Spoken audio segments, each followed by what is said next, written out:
కేంద్రంగా ఉన్న బడ్జెట్ వ్యవసాయం, విద్య, వైద్యం, ఎస్సీల కుటుంబాలకు పెద్దపీట. ఇది అంకెల గారడీ కాదు, హామీలు నెరవేర్చే బడ్జెట్. బీఆర్ఎస్ బడ్జెట్ అంకెల గారడీతో పెట్టి రాష్ట్రాన్ని దివాలా తీపించింది. రైతు బిడ్డ సీఎంగా ఉంటే రాష్ట్ర బడ్జెట్ ఎట్లా ఉంటుందో అట్లే ఉంది.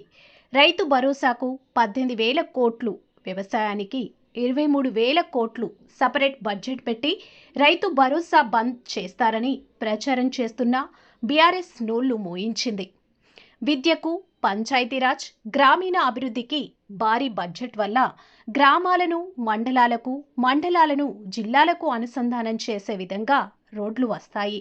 రాజీవ్ యువ వికాసంలో భాగంగా 5 లక్షల మంది యువతకు ఉపాధి అవకాశాలు కల్పిస్తాం.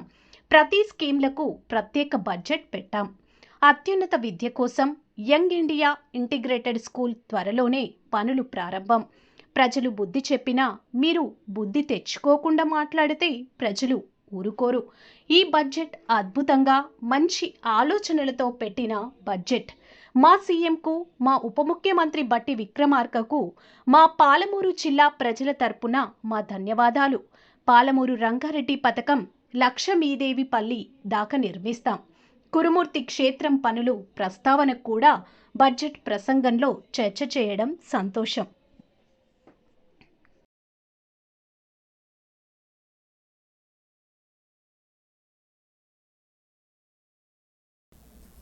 పెట్టడం జరిగిందని చెప్పేసి మీ ద్వారా మా మహబూబ్నగర్ జిల్లా ప్రజలకు తెలియజేయదలుచుకున్నాం. ముఖ్యంగా వ్యవసాయానికి, విద్యా వైద్యానికి, అదేవిధంగా వెనుకబడిన తరగతులు అంటే ఎస్సీ కులాలకు ఆర్థికంగా పూర్తిగా వెనుకబడ్డ కుటుంబాలను ఆదుకోవాలనే ఆలోచనతోన ఈరోజు వాళ్ళకి పెద్దపీట వేయడం జరిగిందని కూడా ఈ సందర్భంగా గుర్తు చేస్తూ ఉన్నాం. ముఖ్యంగా ఈరోజు అనవసరమైన హంగామాకు పోకుండా, అంకెల గ్యారడీలా కాకుండా ప్రజలకు ఏదైతే మేము ఎన్నికలలో ఇచ్చిన హామీలు ఉన్నాయో హామీలన్నీ కూడా నెరవేర్చే విధంగా, హామీలన్నీ అమలయ్యే విధంగా ఈరోజు ఈరోజు అసెంబ్లీలో మా గౌరవ ఆర్థిక శాఖ మంత్రి గారు ప్రవేశపెట్టిన బడ్జెట్ ఉందని చెప్పేసి కూడా ఈ సందర్భంగా తెలియజేస్తా ఉన్నాం. గతంలో మీకు తెలుసు, బీఆర్ఎస్ పార్టీ అధికారంలో ఉన్నప్పుడు వాళ్ళు ప్రవేశపెట్టిన బడ్జెట్లు ఒక అంకెల గారడీలాగా వాస్తవాలకు ఎంతో దూరంగా అమలు కాని హామీలనిచ్చి ఇలాంటి పొంతన లేకుండా బడ్జెట్ను ప్రవేశపెట్టి ఈ రాష్ట్రాన్ని పూర్తిగా ఆర్థికంగా అధోగతి పాలు చేసిన ఘనత బీఆర్ఎస్ పార్టీ నాయకులది. సో ఈరోజు అట్లా కాకుండా మేము ప్రజల ఆకాంక్షకు అనుగుణంగా, వాస్తవాలకు దగ్గరగా మేము ప్రవేశపెట్టిన బడ్జెట్ ఈరోజు నేను మధ్యాహ్నం ప్రవేశపెట్టినప్పుడు కూడా సభలో లైవ్లో నేను అక్కడ ఉన్నా. చాలామంది బయటికి వచ్చిన తర్వాత ఆ బడ్జెట్ విషయంలో పెద్ద ఎత్తున హర్షధ్వానాలు వ్యక్తం చేశారని కూడా ఈ సందర్భంగా తెలియజేస్తా ఉన్నాం. దాదాపు 3,04,965 కోట్లు ఈరోజు మన రాష్ట్ర బడ్జెట్ ప్రవేశపెట్టడం జరిగింది. దాంట్లో ముఖ్యంగా రైతు బోనస్, ఎందుకంటే ఈ రాష్ట్రానికి ఒక రైతు బిడ్డ ముఖ్యమంత్రిగా ఉంటే రైతులను ఏ విధంగా ఆదుకోవచ్చు, రైతులను ఏ విధంగా సుభిక్షంగా చూడొచ్చు, వాళ్ళని ఏ విధంగా ఆర్థికంగా ముందుకు తీసుకెళ్ళొచ్చు అనే దానికి ఈరోజు ప్రవేశపెట్టిన బడ్జెట్ నిదర్శనం అని కూడా ఈ సందర్భం గుర్తు చేస్తూ ఉన్నా. రైతు భరోసాకు సంబంధించి దాదాపు 18,000 కోట్ల రూపాయలు కేటాయించడం జరిగింది. అదేవిధంగా అగ్రికల్చర్కు 24,439 కోట్లు, గతంలో ఎన్నడూ లేని విధంగా అగ్రికల్చర్కు పెద్దపీట వేస్తూ రైతులను ఆదుకోవాలి. ఈ రాష్ట్రంలో ఉన్న 90% మంది ప్రజలు వ్యవసాయం మీద ఆధారపడి బతుకుతూ ఉన్నారు కాబట్టి వాళ్ళకు అన్ని రకాల కూడా సహాయ సహకారాలు అందించాలి. వారికి రాష్ట్ర ప్రభుత్వం అండగా ఉన్న ఆలోచనతో 24,439 కోట్లు అగ్రికల్చర్కు కేటాయించడానికి కూడా, అంటే 24,439 అగ్రికల్చర్కు, మళ్ళీ రైతు భరోసాకు సపరేట్గా 18,000 కోట్ల రూపాయలు.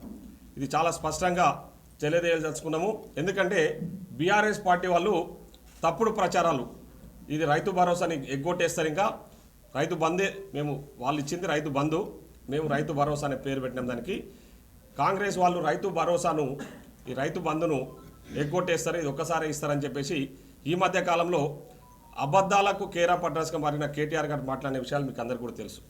సో అవన్నీ తిప్పికొడుతూ వాస్తవంగా మేము రైతులకు రైతు భరోసా ఇస్తామని మాట ఇచ్చినాం కాబట్టి ఆ రైతు భరోసాకు సంబంధించి 18,000 కోట్లు ఈ సంవత్సర కాలం, అంటే ఈ 2025-2026 బడ్జెట్లో 18,000 కోట్ల రూపాయలు. అంటే మేమేదైతే అంచనాల ప్రకారం 9,000 కోట్ల రూపాయలు ప్రతి సీజన్ కేటాయించాలనుకున్నామో అట్లా 18,000 కోట్ల రూపాయలు ఓన్లీ రైతు భరోసా కేటాయించమని కూడా ఈ సందర్భంగా తెలియజేస్తా ఉన్నాను. కాబట్టి మా మీడియా మిత్రుల ద్వారా మహబూబ్నగర్ జిల్లా రైతాంగాన్ని కూడా నేను విజ్ఞప్తి చేస్తా ఉన్నా, టీఆర్ఎస్ పార్టీ వాళ్ళు ఏదైతే తప్పుడు ప్రచారాలు చేస్తా ఉన్నారో రైతు భరోసా బంద్ చేస్తారన్నది అవాస్తవమని కూడా, ఎందుకంటే ఇక్కడ బడ్జెట్లో కేటాయింపులు చేయడం జరిగింది కాబట్టి తప్పకుండా ఈ కేటాయింపులన్నీ కూడా రైతులకు చేరే విధంగా చేయడమే మా బాధ్యత, మా లక్ష్యం అని కూడా ఈ సందర్భంగా గుర్తు చేస్తూ ఉన్నాం.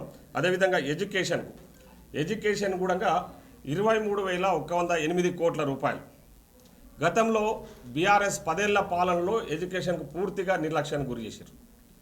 కానీ మేము అట్లా కాదు. ఈరోజు ప్రభుత్వ పాఠశాలలలో చదువుకుంటున్న నిరుపేదలను కూడా ఆదుకోవాలనే ఆలోచనతోన వాళ్లకు నాణ్యతతో కూడిన భోజన వసతులే కాదు, నాణ్యమైన భోజనాలే కాదు, మంచి క్వాలిటీ ఎడ్యుకేషన్ అందించాలి. వాళ్లకు రెసిడెన్షియల్ స్కూళ్ళు చాలా మటుకు గవర్నమెంట్, అంటే ప్రైవేట్ బిల్డింగ్స్లలో రెంట్కు నడుపుతా ఉన్నారు. అవన్నీ కూడా గవర్నమెంట్ బిల్డింగ్స్గా నిర్మించి మంచి వసతులు కల్పించాలని చెప్పేసి, ఈ విధంగా పంచాయతీరాజ్ అదేవిధంగా గ్రామీణ డెవలప్మెంట్కు సంబంధించి గ్రామీణ అభివృద్ధికి సంబంధించి కూడా దాదాపు 31,000 కోట్ల రూపాయలు, 31,605 కోట్ల రూపాయలు, 31,000 అంటే ఇది చిన్న విషయం కాదు.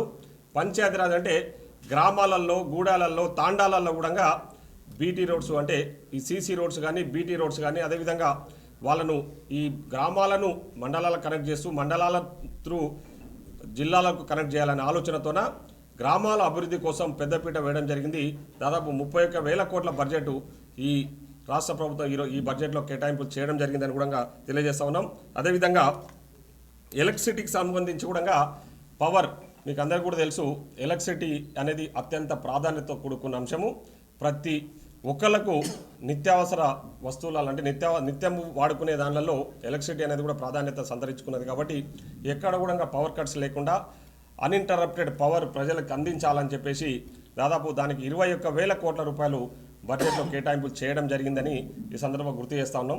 అదే కాకుండా మేము చాలా మటుకు క్లియర్గా రైతు భరోసాకు 18,000 కోట్లు చేయుత, అదే ఈరోజు మీరు మధ్యాహ్నం ప్రెస్ మీట్లో కొందరు బీఆర్ఎస్ పార్టీ నాయకులు అబద్ధాలే ప్రచారం చేయాలి, తప్పుడు సమాచారం ప్రజలకు అందించాలనే లక్ష్యంతో బడ్జెట్లో గ్యారంటీలకు కేటాయింపులు చేయలేదని ఏదో తప్పుడు ప్రచారాలు చేశారు. చూసాను నేను కూడా స్క్రోలింగ్స్.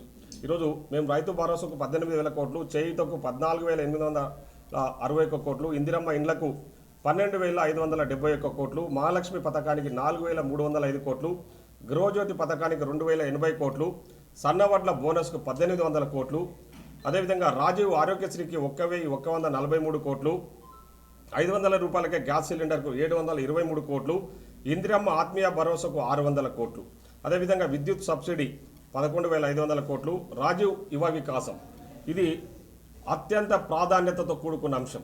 రాజీవ్ యువ వికాసం ఈ రాష్ట్రంలో ఉన్న నిరుద్యోగ ఎస్సీ, ఎస్టీ, మైనార్టీ, బీసీ వెనుకబడిన తరగతులకు సంబంధించి, అదేవిధంగా ఈడబ్ల్యూఎస్ అంటే ఎకనామికల్లీ వీకర్ సెక్షన్లో ఉన్న వెనుకబడ తరగతులకు కూడా ఈ పథకాన్ని వర్తింపజేయాలని చెప్పేసి నిన్ననే ముఖ్యమంత్రి గారిని కలవడం జరిగింది. వారు సానుకూలంగా స్పందించి ఈ 6,000 కోట్ల రూపాయలు, ఈరోజు 6,000 కోట్లకు అదనంగా ఈడబ్ల్యూఎస్ కింద 1,000 కోట్లు, దాదాపు 7,000 కోట్ల రూపాయలు ఈరోజు ఈ రాజీవ్ యువ వికాసం పేరు మీద, ఇది మేము ఎన్నికలలో ఇచ్చిన హామీ.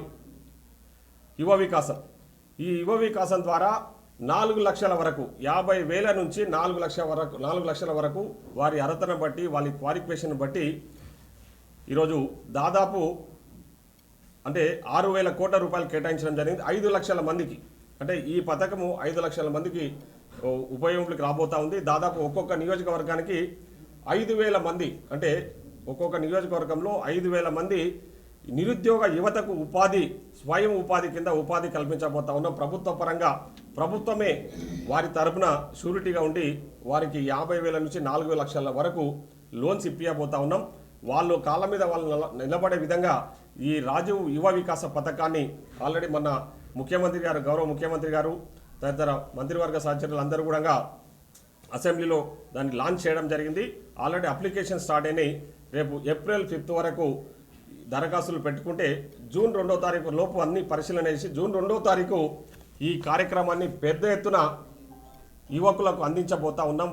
వాళ్ళను అందరినీ కూడా సెలెక్ట్ చేసి చాలా ట్రాన్స్పరెంట్గా, పారదర్శకంగా అర్హత ఎవరికైతే ఉందో పూర్తిగా వెనుకబడ్డ తరగతులకు సంబంధించి ఆర్థికంగా వెనుకబడ్డ ఎవరైతే ఉన్నారో వాళ్లకు ఈ రాజీవ్ యువ వికాసంలో మేము ఆర్థికంగా వాళ్ళని ఆదుకుంటా ఉంది ప్రభుత్వం అని కూడా ఈ సందర్భంగా గుర్తు చేస్తాం. ఎందుకంటే నిరుద్యోగ యువకులకే ఈ అవకాశాన్ని కల్పించబోతున్నాం. దానికి కూడా బడ్జెట్లో స్పెషల్గా కేటాయింపులు చేయడం జరిగిందని కూడా ఈ సందర్భంగా గుర్తు చేస్తాం. అంటే మేము మాట ఇచ్చి మాట నిలుపుకోవడానికి మా గౌరవ ముఖ్యమంత్రి గారు కానీ మా డిప్యూటీ సీఎం గారు కానీ ప్రయత్నం చేసిర్రు.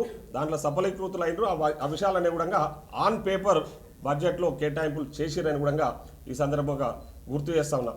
అదే కాకుండా ముఖ్యంగా స్కాలర్షిప్స్, కళ్యాణ లక్ష్మి, షాదీ ముబారక్ ఈ స్కీమ్స్ అన్నిటి కూడా సెపరేట్గా బడ్జెట్లో కేటాయింపులు చేయడం జరిగిందని కూడా ఈ సందర్భంగా గుర్తు చేస్తా ఉన్నా. అదేవిధంగా యంగ్ ఇండియా ఇంటిగ్రేటెడ్ రెసిడెన్షియల్ స్కూల్స్కి దాదాపు 100 నియోజకవర్గాలలో ఈ స్కూల్స్ నిర్మాణం చేపట్టాలని చెప్పేసి నిర్ణయం తీసుకొని దానికి సంబంధించి 11,600 కోట్ల రూపాయలు బడ్జెట్లో కేటాయింపులు కూడా చేయడం జరిగింది.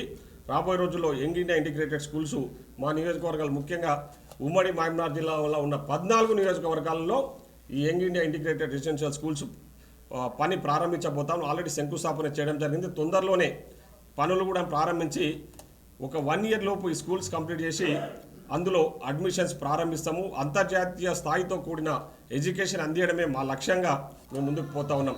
అదేవిధంగా హెల్త్ కూడా ఈరోజు పెద్దపీట వేయడం జరిగిందని కూడా ఈ సందర్భంగా గుర్తు చేస్తా ఉన్నాం. R&B డిపార్ట్మెంట్ కూడా రోడ్లు భవనాల శాఖ కూడా దాదాపు 5,600 కోట్ల రూపాయలు కేటాయించి రోడ్లన్నీ కూడా అదేవిధంగా R&B బిల్డింగ్స్ కూడా మొత్తము రెనోవేట్ చేసి అందుబాటులోకి తీసుకురావాలని ఆలోచనతో సో అవి కూడా కేటాయింపులు చేసినామని, అంటే ప్రతి రంగాన్ని ప్రజలకు ఉపయోగపడే ప్రతి రంగాన్ని కూడా ఈరోజు బడ్జెట్లో కేటాయింపులు చేయడం జరిగిందని కూడా ఈ సందర్భం గుర్తు చేస్తూ ఉన్నాం.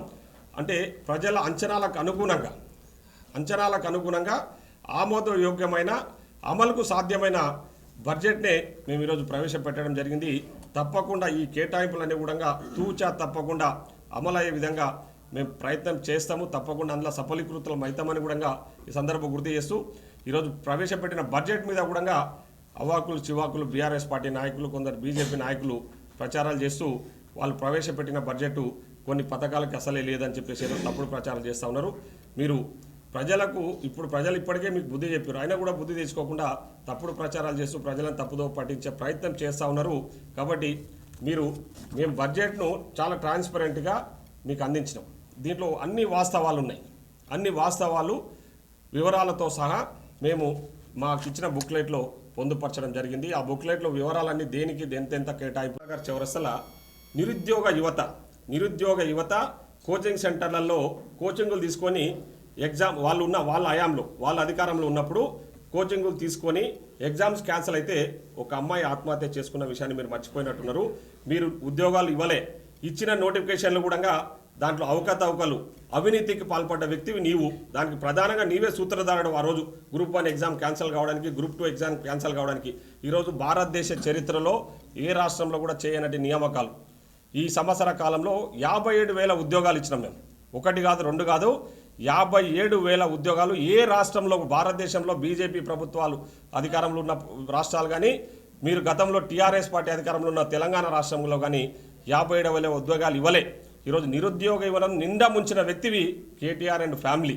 ఈరోజు మేము 57,000 ఉద్యోగాలు కాదు, ఈరోజు బడ్జెట్లో కూడా రేపు రాబోయే రోజుల్లో 13,557 మంది అంగన్వాడీ సిబ్బందిని కూడా నియమించబోతామని కూడా చాలా స్పష్టంగా చెప్పినాం. మేము ఇచ్చిన జాబ్ క్యాలెండర్ ప్రకారం మేము ఫాలో అవుతా ఉన్నాం. ఈరోజు గ్రూప్ 1, గ్రూప్ 2, గ్రూప్ 3 ఎవరైతే మేము చేపట్టి ట్రాన్స్పరెంట్గా ఎగ్జామ్స్ కండక్ట్ చేసి నియామకాలు జరిపి ఈరోజు రేపు తొందరలోనే గ్రూప్ 1లో సెలెక్ట్ అయిన వాళ్ళకు, గ్రూప్ 2లో సెలెక్ట్ అయిన వాళ్ళకు, గ్రూప్ 3లో సెలెక్ట్ అయిన వాళ్ళకు నియామక పత్రాలు కూడా ఇవ్వబోతా ఉన్నాం.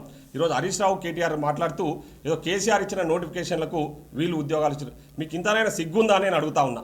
మీ హయాంలో నోటిఫికేషన్లు ఇస్తే మీరెందుకు నియామకాలు చేపట్టలేదు? మీకు చేత కాలేదు కాబట్టే, మీరు నియామకాలు చేయలేదు కాబట్టే ఈరోజు మేము నియామకాలు చేపట్టి ట్రాన్స్పరెంట్గా ఎగ్జామ్స్ కండక్ట్ చేసి ఎక్కడ చిన్న ఏమంటారు దాన్ని, చిన్న అవకాశం కూడా ఇవ్వకుండా, కొంచెం కూడా అవకాశం ఇవ్వకుండా, అవినీతి కానీ అక్రమాలకు కొంచెం కూడా అవకాశం ఇవ్వకుండా ట్రాన్స్పరెంట్ ఎగ్జామ్స్ కండక్ట్ చేసి ఈరోజు 537 గ్రూప్ 1 పోస్టులు ఇవ్వబోతా ఉన్నాం. అదేవిధంగా మీకు అందరికీ కూడా తెలుసు, టీచర్ పోస్టులు 11,060 మంది టీచర్ల నియామకం చేపట్టినాం. టీచర్లను ట్రాన్స్పరెంట్గా ఎక్కడ చిన్న ఇష్యూ లేకుండా 35,000 మంది టీచర్లకు ప్రమోషన్స్ కల్పించినాం. 29,000 టీచర్లను ట్రాన్స్ఫర్స్ చేసినాం ఎక్కడ చిన్న ఇష్యూ లేకుండా. సో ఇవన్నీ కూడా ప్రజలు గమనిస్తూ ఉన్నారు, ప్రజలు చూస్తూ ఉన్నారు. మేము ఇచ్చిన నియామకాలు మేము కండక్ట్ చేసి మేము ఇస్తే దాన్ని కూడా కేసీఆర్ అప్పుడు నోటిఫికేషన్లు ఇచ్చి, అరే మీకు చేత కాలేదు కాబట్టి, మీరు చేతగానే దద్దమ్మలు కాబట్టి మేము ఈరోజు నియామకాలు చేపట్టాం.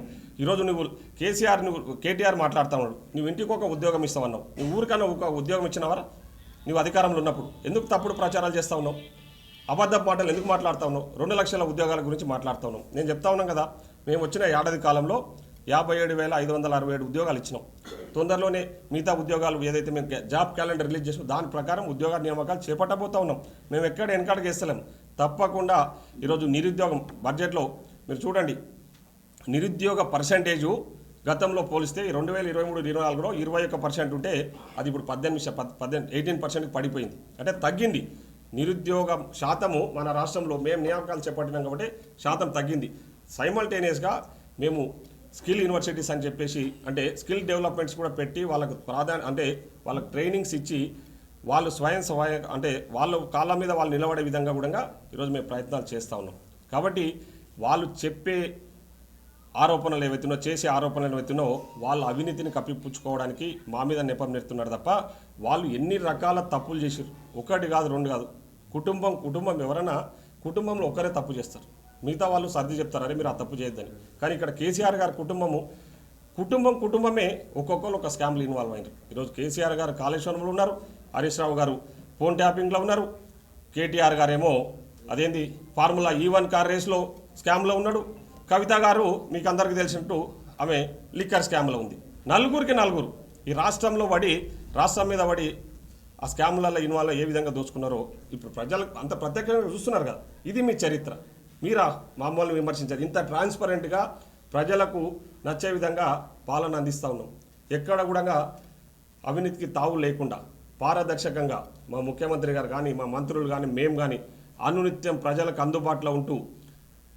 అందుబాటులో ఉంటూ మేము ఈరోజు పాలన అందిస్తూ ఉన్నాం, ప్రజాపాలన అందిస్తూ ఉన్నాం. ఈ ప్రజాపాలనలో చాలా సంతోషంగా ప్రజలు ఈ పాలనను ఆస్వాదిస్తూ ఉన్నారని కూడా ఈ సందర్భంగా తెలియజేస్తాను. Thank you.